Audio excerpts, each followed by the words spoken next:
What is the aviation industry's reaction to the Paris Climate Change Agreement that didn't even mention aviation? Well, the reason that the Paris Climate Change Agreement didn't mention international aviation is that it was decided many years ago that because international aviation doesn't fall within any one domestic national quota, or can't do it, it needs to be handled differently. And so it's the International Civil Aviation Organization that's handling it. To answer your question, we were very happy to see the governments of the world come together in such a positive way to do something about carbon emissions, because that sets the scene very nicely for this year's aviation summit, if you like, with the Triennial Assembly of the International Civil Aviation Organization, which we hope is going to fix the problem for international aviation.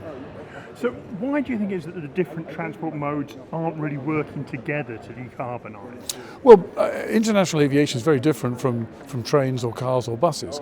And I think that what is happening is within aviation, the airlines, the airports, the air navigation service providers, the manufacturers and others in the value chain, we are all working together to hit our target of carbon neutral growth from 2020 and eventually to cut emissions by half by 2050. Okay, that's very impressive. What needs to happen to get hold of the transport perspective and agenda? Well, I think certainly in aviation, we're well aware of what we need to do in terms of managing our carbon emissions. And we've worked now for many years towards this goal of carbon neutral growth from 2020.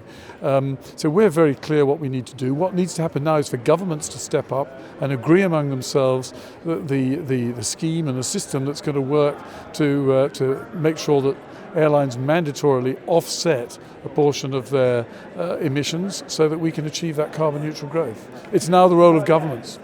Do you think realistically that we can get a grip on the problems that transportation cause environmentally? Where there's a will, there's a way. And there's no doubt some governments are very keen to do it and see a very clear path forward. Some other governments are understandably nervous about the impact it could have on their industry or on the growth of aviation links to and from their countries.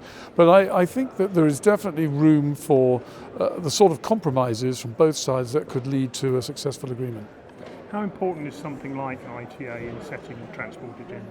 Well, I think the ITF is a really good forum for getting transport ministers together, letting people like me speak to them all and get my messages across about what needs to be done, and have a good debate about those issues. It's really important to get people together to talk about these things, because only through greater understanding of each other's positions are we going to get progress moving forward.